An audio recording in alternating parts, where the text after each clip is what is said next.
Assalamualaikum warahmatullahi wabarakatuh. Kita lanjutkan lagi kajian kita atau tadabbur kita yang pada saat ini telah memasuki surat 23 atau ayat Al-Mu'minun. Ayatnya ayat 18 sampai dengan ayat 27.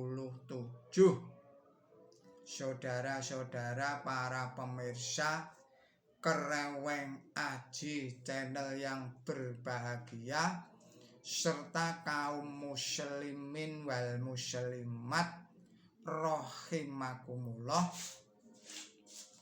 saya ucapkan Assalamualaikum warahmatullahi wabarakatuh.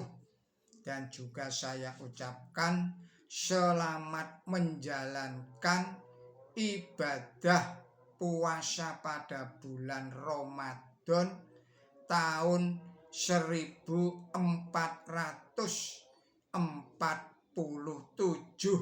Hijriyah.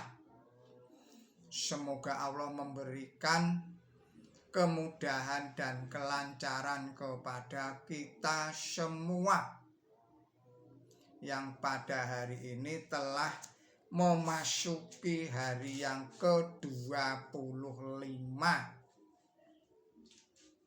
Saudara-saudara para pemirsa Kereweng Aji channel yang berbahagia, saya juga mengucapkan selamat berulang tahun kepada saudara-saudara yang lahir pada tanggal 15 Maret ini. Semoga Allah Subhanahu wa Ta'ala memberikan umur yang panjang, yang barokah. Semoga Allah Subhanahu wa Ta'ala memberikan kesehatan, memberikan kelimpahan rezeki, memberikan kebahagiaan, kedamaian, kesejahteraan, serta Allah juga memberikan ketenteraman lahir dan batin kepada kita semua, terutama kepada saudara-saudara yang pada hari ini berulang tahun. Saya juga mengucapkan turut berbela sungkawa, innalillahi wa inna ilaihi rajiun, kepada warga negara Republik Islam Iran yang gugur menjadi korban, menjadi syuhada demi mempertahankan negara dan tanah airnya serta bangsanya dari serangan para agresor yang di dalam korban-korban yang berjumlah lebih dari 1.500 orang itu, satu di antaranya adalah pemimpin negara Republik Islam Iran yang juga gugur sebagai syuhada dalam mempertahankan, memperjuangkan bangsa, tanah air, dan negaranya dari serangan para agresor. Semoga semuanya diampuni oleh Allah Subhanahu wa Ta'ala semua dosa-dosanya dan dimaafkan semua kesalahannya. Semoga diterima seluruh amal baiknya dan ditempatkan di sisinya.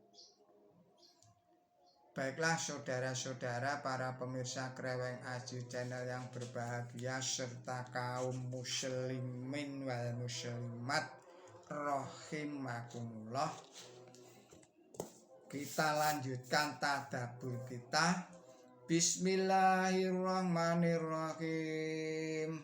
Wa anzalna minasyamai ma'am biqadarin fa'ash kanahu fil ardi wa inna ala dhahabim bihi laqadirun wa ansha'na lakum bihi janatin min naqilin wa aqnab lakum fiha fawaqihu katsiratu wa minha ta'kulun wa syajaratan takhruju min duri syai'na'a tambutu biddukhani wa shibbghilin aqilin wa inna lakum fil an'ami la'ibrah nusqikum mimma fi butuniha wa lakum fiha manafi'u katsiratun wa minha ta'kulun wa 'alaiha wa 'alal fulki ta'malun wa laqad arsalna nuha illa qaumihi faqala ya qaumi budullaha malakum min ilahin ghairuh afala tattaqun faqalal mala'ul ladina kafaru min qaumi madza illa basyarum mislukum yuridu an yatafaddala alaikum walau sya'allahu la anzala malaikah ma syami'na bihada fi abainal awalin in huwa illa rajulun bi zinatu fatarabasu bihi khataqin qala rabbin surni bima kadabun fa'auqaina ilaihi anishnail fulka bi'ayunina wa wa'yina fa'idha ja'a amaruna wa faradda nur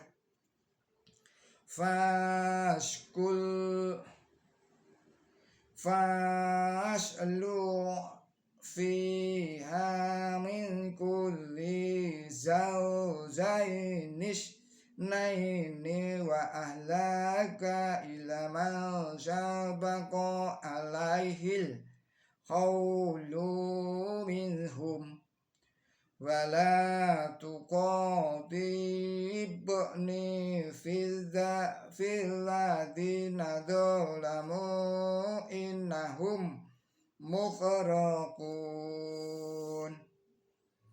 Shadaqallahul adzim. Artinya dengan menyebut Allah yang Maha Pemurah, yang Maha Pengasih. Dan kami menurunkan air dari awan menurut ukuran, dan kami menempatkan itu di bumi, dan sesungguhnya kami mampu melenyapkan itu. Lalu kami tumbuhkan dengan itu kebun kurma dan kebun anggur bagi kamu. Di situ kamu mempunyai banyak buah-buahan.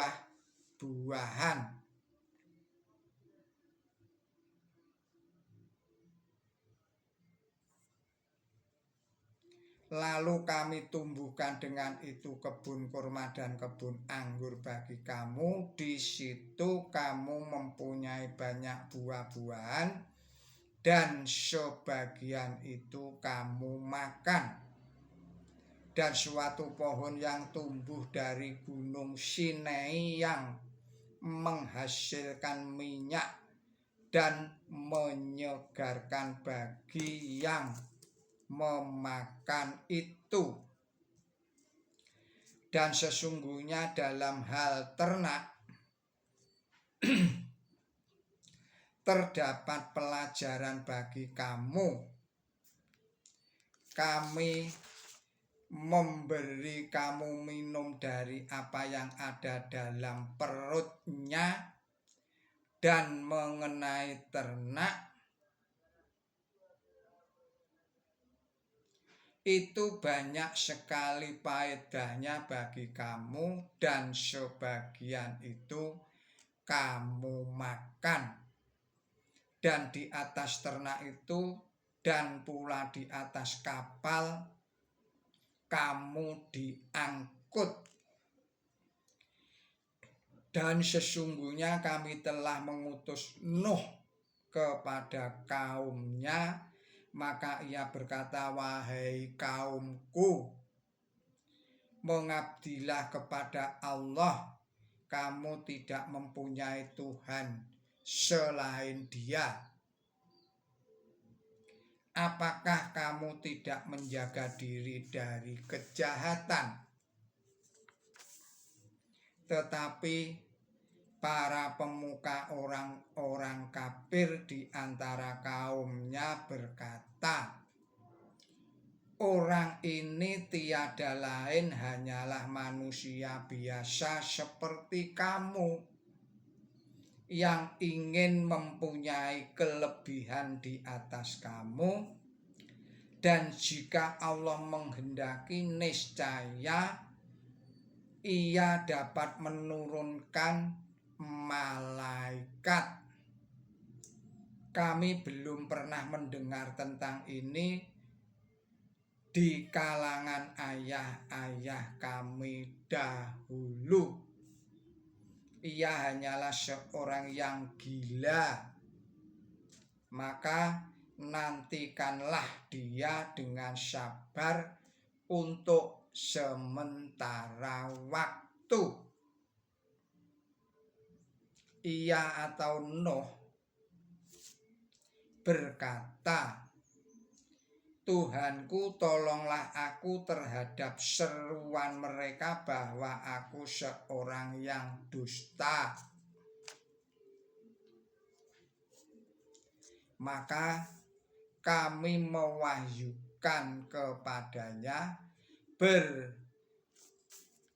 maka kami wahyukan kepadanya, buatlah sebuah bahtera di bawah penglihatan kami, dan menurut wahyu kami.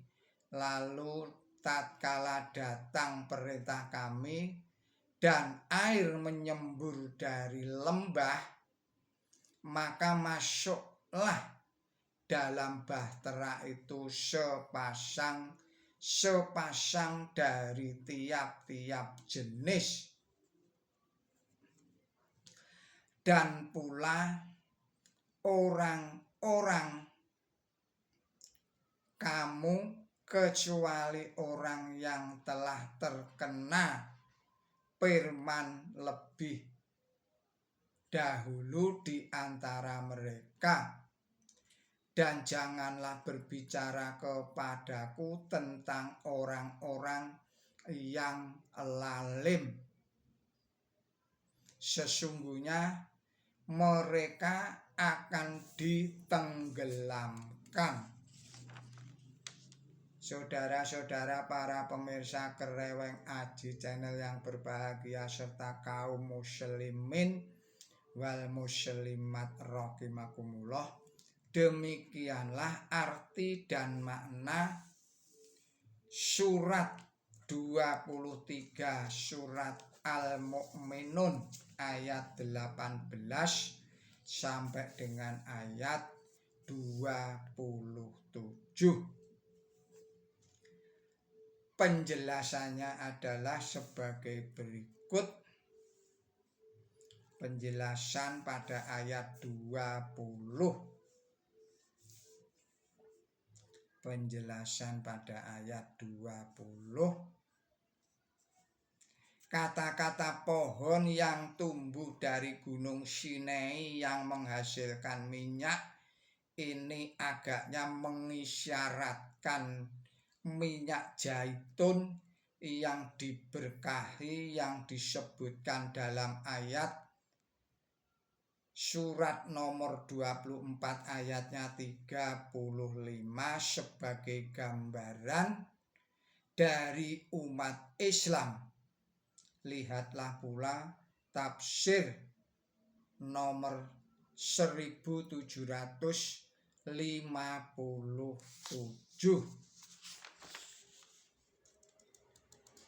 Kemudian penjelasan pada ayat ke-27 ini bisa dilihat di dalam tafsir nomor 1178, 1179 dan 1180. Marilah kita lihat tafsir nomor-nomor itu.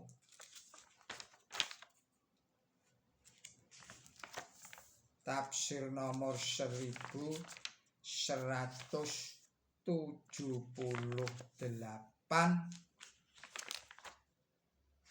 Sebentar lagi ya.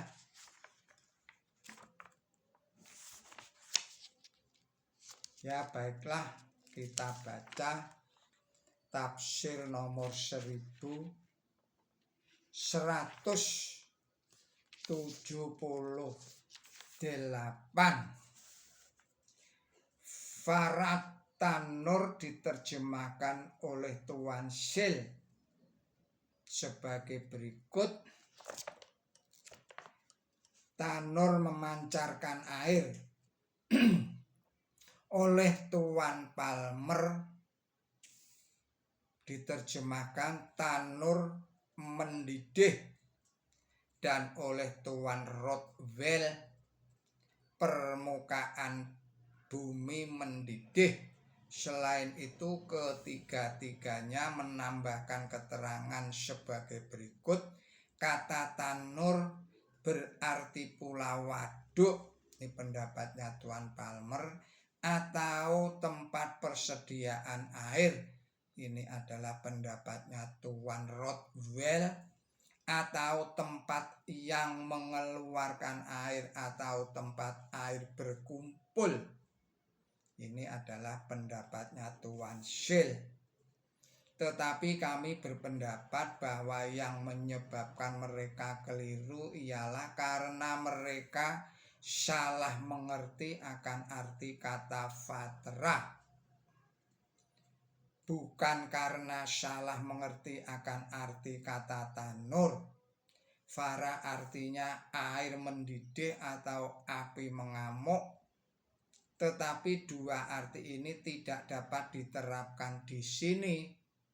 Karena tanur tidak mungkin mendidih dan tidak pula mengamuk. Karena tanur itu bukan api, tetapi fara mempunyai makna lain. tetapi fara mempunyai makna lain. Len Lesiken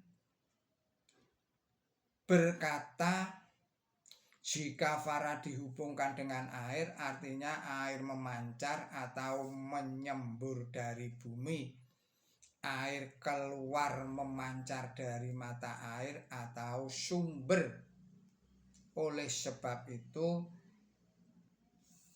kata fawaroh berarti mata air atau sumber, dan menurut Len Lesiken pula, kata tanur berarti bagian bumi atau tanah yang paling tinggi, atau tempat yang memancarkan air, atau tempat berkumpulnya air di suatu lembah. Kini makna kata fara dan tanur cocok satu sama lain dan masing-masing sesuai dengan kalimat di muka dan di belakangnya. Orang yang mempunyai pengertian yang sederhana pun dapat memahami ini. Dari ayat 43 surat Hud yang menguraikan putera Nabi Nuh yang berbunyi, aku akan mengungsi ke gunung, kami dapat menarik kesimpulan bahwa tempat itu sebuah lembah. Tempat itu adalah sebuah lembah. Kemudian tafsir pada nomor 1179 berbunyi, tiap-tiap sisi dari suatu pasangan itu dalam bahasa Arab disebut jauj. Adapun jauja ini adalah bentuk tasniyah atau dual dari jauj, artinya sepasang. Oleh karena itu kata jauja ini, ijna ini artinya jantan dan betina masing-masing satu pasang. Yang dimaksud minkulin ialah segala sesuatu yang diperlukan oleh Nabi Nuh, bukan segala sesuatu yang ada di dunia yang akan terlalu berat bagi Nabi Nuh untuk membawanya berlayar. Kemudian tafsir nomor 1180,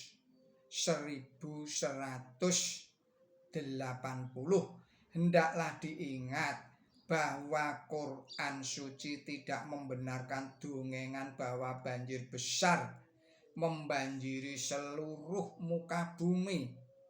Sebaliknya berulang-ulang Quran suci menerangkan bahwa Nabi Nuh hanya diutus kepada kaumnya, artinya hanya kepada satu suku bangsa, dan sesuai dengan undang-undang Tuhan, hukuman itu hanya dijatuhkan kepada kaumnya Nabi Nuh saja, yang bukan saja menolak kebenaran, melainkan pula hendak membinasakan Nabi Nuh dan para pengikut beliau. Uraian tentang air menyembur dari lembah menunjukkan bahwa banjir itu hanya melanda suatu daerah, bukan melanda seluruh dunia. Membawa segala sesuatu sepasang-sepasang bukanlah berarti bahwa Nabi Nuh berlayar mengelilingi dunia dan menangkap segala macam binatang hidup masing-masing satu pasang, karena jika demikian ia akan memerlukan waktu tidak kurang dari 1000 tahun lamanya untuk dapat mengumpulkan segala macam binatang hidup sepasang-sepasang, dan sudah tentu tidak akan berhasil Padahal yang diperintahkan hanyalah membawa segala sesuatu masing-masing satu pasang yang dianggap perlu oleh Nabi Nuh dan orang-orang yang menyertai beliau dalam bahtera itu. Dongengan kitab Bible atau Alkitab bahwa Allah kelak mendatangkan air bah di atas bumi, hendak membinasakan segala makhluk yang bernyawa hidup di bawah langit, lalu menyuruh Nabi Nuh supaya mengumpulkan dan mengangkut dalam bahteranya beribu-ribu binatang dan burung masing-masing satu pasang. Ini tidak dapat dibenarkan. Saudara-saudara para pemirsa Kereweng Aji, channel yang berbahagia, serta kaum muslimin wal muslimat rahimakumullah, demikianlah tadabbur kita kali ini, dan kita sambung pada video-video yang berikutnya. Mohon maaf atas segala kesalahan dan kekilapan saya di dalam menyampaikan tadabbur ini. Billahi taufik wal hidayah. Ihdinas siratal mustaqim. Wassalamualaikum warahmatullahi wabarakatuh.